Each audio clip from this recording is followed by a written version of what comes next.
Hello there. My name is Stephen Smith. I'm a leadership trainer, and I want to provide to you an opportunity to be able to learn a little bit about leadership. Now, these videos are a series that helps us to see that we can lead. Every single one of us can lead. And the principles that I lay forth here, anyone can develop into a process that allows them to be able to become better leaders. So that's what we want to do. We want to take these principles, we want to start applying them to our lives and seeing that they can actually change the organizations that we're a part of. So all these different principles, all of these leadership concepts, all these tools that I'm going to lay out before you have been taken from one place, and that's from the Bible. Now, if we take a look at the Bible, we can see whether you believe it or not, or whether you're a Christian or not, you can see that these leadership principles, when applied in your life, can actually make a huge difference in your life. Now, the Bible and God himself will make a huge difference in your life, and I encourage you to become a Christian if you're not one already. But please follow along these different classes that I'm going to present to you, because you're going to see principles that actually make a lot of sense, and when they're used properly, they're going to make you a better leader. So I encourage you to follow along and enjoy these videos that I put forward. Now, I know that you can also go down and you can check the lower corner down here, and you can actually subscribe to these videos. So if you subscribe to these and you hit the notification bell, then what you're going to find is that these videos will be presented to you probably 2 or 3 per week. But if you go through these series, I really honestly believe that it's going to make you a better leader. Now, this is Leadership 101, and I want you to see this because I'm calling this Leading God's Way. Now, the reason why is because God has created every single one of us to be leaders. It doesn't matter whether or not you've got a plaque on the door or a plaque on your wall or a name tag on your shirt or even a parking place out in the front of the building. Those things are not what make leaders leaders. What makes leaders leaders are the people that they actually lead. Now, bear with me here. If you're sitting on top of a mountain and you're all alone, it makes you a mountain climber. It doesn't make you a leader. What you want to do is you want to pull as many people up with you as you possibly can. And this is the concept of servant leadership. And we'll see this as we go through each of these different theories that we talk about. But each of these different concepts, each of these different theories, each of these different thoughts about what leadership are actually make a huge difference in you and your organization. Now, what you need is a really good definition of leadership, and let me give that to you. This is what leadership actually is. Leadership is the ability to provide a vision and then communicate that vision to members of the team that facilitates the accomplishment of the goals of that organization. So this is what we want to do. The basic concept of what leadership is all about is I want to be able to communicate with my team the vision that successfully moves the organization forward.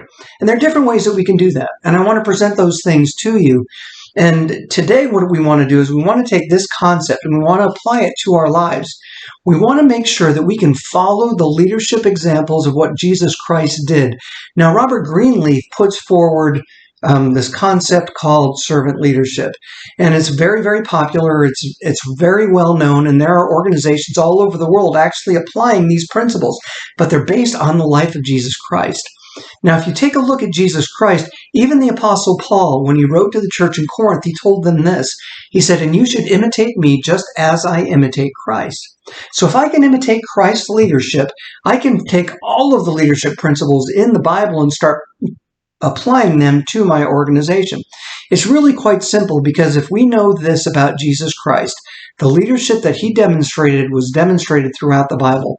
They were all shadows of what was to come, and the leadership of Moses, of Joshua, of Gideon, of Samson. I mean, we see all these great leaders in the Old and the New Testament, and they all point directly back to Jesus Christ, because the principles that they used individually actually made up the whole of Jesus Christ. And I'll share that with you as we go along. But Christian leadership principles were perfectly modeled by Jesus Christ. And if we can take those and apply those to our organizations and the way that we lead, then we're going to see a huge difference in our lives and in the lives of those whom we lead. So I want to share this with you. We want to go through the 23rd Psalm today. Now, the 23rd Psalm gives us a perfect picture of what leadership should be all about, and this should help define it in your lives. So I want to help you see these things. So, Psalms 23:1, what it says is, "The Lord is my shepherd, I have all that I need." So this is the first principle that we get from this first verse. We want to provide for the needs of the team by providing 3 different things. The first thing I want to do is I want to provide purpose. For if my team has purpose, then what they're going to be able to do is they're going to be able to say, I've got the purpose that I have to accomplish. They don't have to have anything else because that purpose will actually drive them along. It's going to provide them the direction and the motivation that they need, but they have to have purpose to get started. So I'm going to tell them about the task. I'm going to tell them what needs to be done. I'm going to try and marry this up with the purposes that they actually have. And if they've got a purpose in life to accomplish something specific, and if I can meld those things together, then what's going to happen is that the organization's purpose and the organizational goals are actually going to marry up with this purpose that we put into our teams. But it's my responsibility as a leader to help people to recognize what this purpose is and why they're a part of the organization. Now, the other two things that I want to help them understand is that I also want to provide them direction. If I can give them the direction and the place in which they're going, then I know that they're going off to the desired direction that I have. They're not wandering off doing their own thing. If I give them the direction that they need, I'm going to be able to provide them with the azimuth, so to speak. I can give them the direction and the purpose that they need to be able to go on and accomplish these tasks. And they'll be very, very focused on these things as I talk with them about that. Now, the third thing that I want to provide for them is actually motivation. So if I can provide motivation to somebody that has purpose and somebody that has direction, then they're going to be more likely to accomplish the task that I've set before them. And that motivation can come in very different ways. I can provide motivation by encouraging them. I can provide motivation by rewarding them. I can provide motivation by showing them a greater picture of who they can become. So if they see these things and if they apply that motivation to their lives, then they're going to want to accomplish the things that we want to do. So again, Principle 1 tells us that we want to provide for the needs of the team by providing purpose, by providing direction, and I want to provide motivation in those different aspects. Now, the second principle that we want to look at is putting the team in the right environment. Now, that marries up with Psalms 23:2, and it tells us, He lets me rest in green meadows. He leads me beside peaceful streams. And I can put my team in the right environment by doing these three things. First of all, I want to understand their needs. What is it that they need that I can provide for them as their leader? What is it that I can go out and I can search for? Because if I can meet the needs of my team, then they don't have to focus on their needs and they can focus on the task at hand. So it's important for me to be able to understand exactly what they need. And that can be, how do I motivate them? How do I encourage them? How do I get the very best out of them? And how do I provide for them the things that they're going to need to be able to successfully accomplish the task that's set before them? The next thing that I want to do is I want to know what their strengths are. For if I understand my team's strengths and the individuals in my team, then I can actually put the leaders in charge of things. I can put the organizers in charge of organizing. I can put the people who are good with numbers in charge of the numbers. I can put all these different people in the right places so that they can use their strengths. If I've got this mixed up, then we're going to have chaos. So what I have to do is I have to know my people and I have to know their strengths. I can find that out in several different ways. I can do that through observation. I can also do that through speaking with them and talking with them and recognizing what they can do in different ways. And I can even put them in different leadership situations to see what actually comes to the top, because our natural born attributes will always come to the top. So if I'm good at finding patterns, then that's what's going to come up to the top. If I'm good at teaching, then that's what's going to come to the top. If I'm good at leading, that's what's going to come to the top. These are all natural attributes, but if I don't know what these strengths are, then I can't place my people in the right environment. Now, the last thing that I want to do is I want to be able to lead them into that perfect environment. I want to show them how. I want to make sure that I understand enough about the task that I can give them enough guidance to get them started. So if I have a task that's heavy in numbers, then I need to understand what accounting is all about. That means that I understand what a balance sheet is. I understand what a profit and loss statement is. That doesn't mean that I have to be an expert in that. You probably already have experts that are there, but you want to be able to focus them and you want to be able to speak to the things that you're actually asking them to do. So we as leaders have a responsibility here to actually know the task that we're asking our people to be able to do. So if I can't do that task, or if I don't understand that task, how can I possibly ask my team to do that? So I want to be able to show them, and this is also all a part of leading by example. If I'm going to tell the team, hey, our task today is to get all the cars out in the parking lot washed. And that may seem silly, but if I go outside and I start washing somebody else's car, then somebody else will wash mine. And then it goes on and it spreads around and everybody's car ends up getting washed. So these are the tasks that we want to do. We want to make sure that I understand my people's needs. I want to know what their strengths are, and I want to be able to show them how to accomplish the task that's laid out before them. Now, the third principle is this. I want to encourage the team. So if I can encourage my team, this lines up with Psalms 23:3. It says, he renews my strength. He guides me along right paths, bringing honor to his name. Now, I'm going to do this in 3 different ways as well. Now, the first way is I'm going to lead by example. I'm going to make sure that I am leading ethically because I want an ethical team. I'm going to lead morally because my team needs to be morally sound. Can you see where I'm going with this? What I want to do is I want to make sure that I lead my team in the way that I want them to perform. If I lead in a different way and I ask them to do something different, that's the first thing that they're going to notice, and they're not going to want to follow me. They're not going to care what the organization's goals are. They're going to start thinking about themselves. And we want to avoid that by leading by example. Now, the next thing is I want to make sure that I can teach and train them in the skills that they need to accomplish the task. Now, these are not the attributes. I'm not going to train everybody to be a leader. I'm not going to train everybody to figure out numbers. I'm not going to train everybody in a specific task. What I want to do is I want to identify what their attributes are and then build on those. In other words, we're born with certain attributes. Some of us are born leaders, and those are the attributes that will never go away, and they come naturally to people. Some people are natural organizers, as I had said before. Some people can recognize patterns. Some people are really great with numbers, and other people aren't. But these are all attributes that are a normal part of us. Now, I can build on those attributes, and I can get better at them, and I want to find out what that is in my team and teach and train those people to be able to take what they can do already and be even better at it. But I can also develop their skills. So a skill is something that you may not be necessarily good at beginning, or it may be a certain thing that you cannot do right now, but if I train you, then you can become proficient at it, at least. Proficient to the point of being successful. And that's what I want to do as a leader. I want to be able to take the people and I want to teach everybody, now this is the way that we lead. And if you can't lead, then what we're going to do is we're going to manage. And if you can't manage, then what we're going to do is we're going to work together to make sure that all of the strengths of the team come forward as the cream rises to the top of the milk, so to speak. But that's what we want to do. I want to make sure that I can train and teach my people in the skills that they need. Now, the third thing that I want to do to encourage my team, I want to harmonize their goals with the goals of the organization.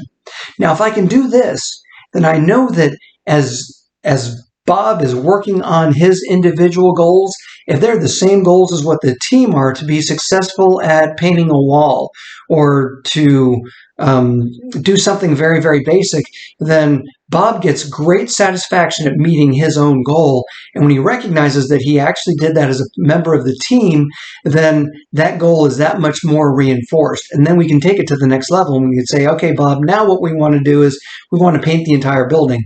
And he knows that he's artistic. He knows that he has this ability. He knows that he has this skill. And I've also married that up with the next goal and these tasks. And eventually what we will do is we'll get to the point where our organizational goals are the same as what our individual goals are.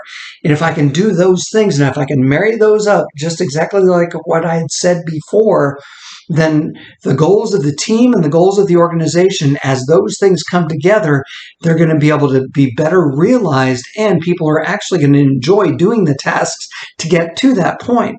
But I have to recognize what my individual's goals are, and I also have to recognize what the organizational goals are. And once I get those things together, now all of a sudden everything should be able to come into alignment. And that perfect alignment will actually encourage the team. And that takes care of our third principle. Our fourth principle helps us to see this. And we can see this in the 23rd Psalm in the 4th verse. It says, even when I walk through the darkest valley, I will not be afraid, for you are close beside me. Your rod and your staff, they protect me and they comfort me. Now, this is our fourth principle, and is to protect the team. So what I want to do is I want to protect the team in, guess what, 3 different ways, right? I want to communicate the steps necessary to complete the tasks. If I can give them a step-by-step process that they need to follow to be able to accomplish the task, then what's going to happen is that they know that if I'm doing something different than this, and if they trust me and believe that I'm their leader, then they're not going to be afraid to be able to move forward in each of these different task steps. And I can encourage them along the way if I've got task steps to go through. So if I give them task 1, task 2, and task 3, and I want them accomplished in that order, then I can lead them through those processes. I can even go crawl, walk, run through each and every one of these steps so they can get better and better at them until they get to the point where they're actually doing them in real life. The next thing that I want to do, or the second task that I can accomplish protecting my team by, is by leading and doing what I ask them to do. So if I can go out and if I can do the things that I ask them to do, they can see that I wasn't harmed, that I wasn't injured, that it's not impossible, that they can do it as well. In fact, many people in the team will actually look to their leader and say, I can do it better than that. So if I can get out there and if I can do the task, so I'm going to have to practice as a leader. I'm going to have to understand what I need to do. I'm going to have to start developing my own skills based off of the attributes that I have. And as I do those things, then I can lead my team and I can get out in front. I can lead by example. I can lead from the front, and people will say, I'm going to follow that person because even in spite of the danger that they faced, they went out and they did those things. So if he can do it, I can do it. If she can do it, I can do it. And that's what we want to do. Now, the third thing that we want to do is we want to use our God-given talents to reassure them. So if my God-given talent is leadership, then I can reassure them through my leadership. But if my God-given talent isn't leadership, but it's encouraging, then I can go out and I can encourage. I can use humor if that's what my God-given talent is. I can use the ability to be able to organize chaos into organization, and that can actually reassure my team as well. But if I'm using the strengths that I have been given, that I have been born with naturally, that I've developed to become even more fine and even more effective, then I know that my team is going to be able to follow me, and they're also going to know that it's safe for them to do the things that I'm doing as well. So that's what we want to do. Remember, we want to make sure that we protect our team as we go along. The 5th verse in the 23rd Psalm gives us our 5th principle. It says, you prepare a feast for me in the presence of my enemies. You honor me by anointing my head with oil. My cup overflows with blessings. So what I want to do in this case is I want to provide for my team. So I can provide for my team in 3 different ways as well, right? I can meet their needs and show them how to do it in the future. So if I'm meeting their needs, if I'm giving them all the resources that they need, and if I show them how to do it, then I can provide for them. I can provide them with the knowledge to be able to accomplish the task. I can provide them with the resources that they need, and I can provide them with the purpose, the direction, and the motivation that they require to be able to accomplish all of these different tasks. Now, the next thing that I want to do is I want to provide for the team by being the pillar that they need when they're afraid. Now, this goes kind of back to principle 4, but I want you to see this, that if I'm standing strong, and if they can see that I'm not wilting, that I'm not hiding underneath the kitchen table in the fetal position, sucking my thumb, but they know that, wait, Stephen is going to go out and he's going to lead us in a way that will make us all proud. He's going to stand up regardless of what's going on. If it looks like it's overwhelming circumstances, he's still going to stand strong. And you can do that too. When they look forward to a leader, whether it's a he or a she, that actually stands up in the face of pressure, then they're going to be more willing to follow you, and you're actually providing them with the purpose that they need to accomplish that specific task also. Now, the last thing that we want to do here is we want to anoint them to do what you are doing. In other words, I want to build up other leaders. I want to make sure that they understand that I have anointed them to accomplish the task, that I've anointed them to become future leaders, that I've given them this opportunity, that I've given them this blessing. If we're taking a look at biblical principles, we can take a look at King David. Do you know when he was anointed to be king of Israel? About a month and a half before he went out and destroyed or defeated Goliath. Before he even faced those giants, before he faced anything else, he was already anointed to be king of Israel. So if he knew that he was anointed to be king of Israel, what was going to stop him? Not a giant, not anything else. He went out there with the purpose in his mind, say, hey, I am a leader. I'm going to go out and I'm going to do the things that I'm supposed to do as a leader because I am anointed for this. So I want to take that same concept and apply that to my team. So if I can anoint my team to accomplish something specific, then they're going to know that they can go out and they can accomplish every single thing that I know that I've told them that they can do. So I do that by anointing them. Now, the last principle that we want to talk about is principle 6, which is how do I care for the team? And this lines up with Psalms 23:6. It says, surely your goodness and your unfailing love will pursue me all the days of my life, and I will live in the house of the Lord forever. So I do this by 3 things. I care for the team by showing them appreciation for the work that they do. I give them solution-focused decisions, and I give them the security of always being a member of this team. Now, these 3 things are incredibly important, and they're the last principles that we're going to talk about today. But I want you to see that if I care for the team by showing appreciation for the work that they do, they're going to be more willing to do more of that type of work. So if I show them, I am so grateful that you did that. Hey, you did a great job today. You worked all the way through to the end of the time clock. You finished all these things. We had a few hiccups here and there, but you did great. You pulled through. And if I can take the time to encourage my team, then I know that I can be successful. You know, Ken Blanchard talks about the 1-minute manager, and in that concept of 1-minute management, he talks about 1 minute of praise. Look for somebody in your team that's doing the right thing and give them 1 minute of praise. Tell them how great they're doing in front of everybody else. That's not only going to build them up, but it's going to make the rest of your team want to do the right thing as well. Now, you get a negative effect by tearing somebody down in front of the entire team. The team won't want to work for you, that person won't want to work for you, and you've just about ruined your opportunities as a leader for that particular organization. So you want to avoid that, and you want to go with the praises, and you want to go with the encouragement for the appreciation of the things that they've actually done. The next thing that you want to do is you want to provide solution-focused decisions. Once you've completed a task, you want to sit down and not necessarily focus on the negative aspect. Even if you failed miserably, you want to say, you know what, we did some of these things good.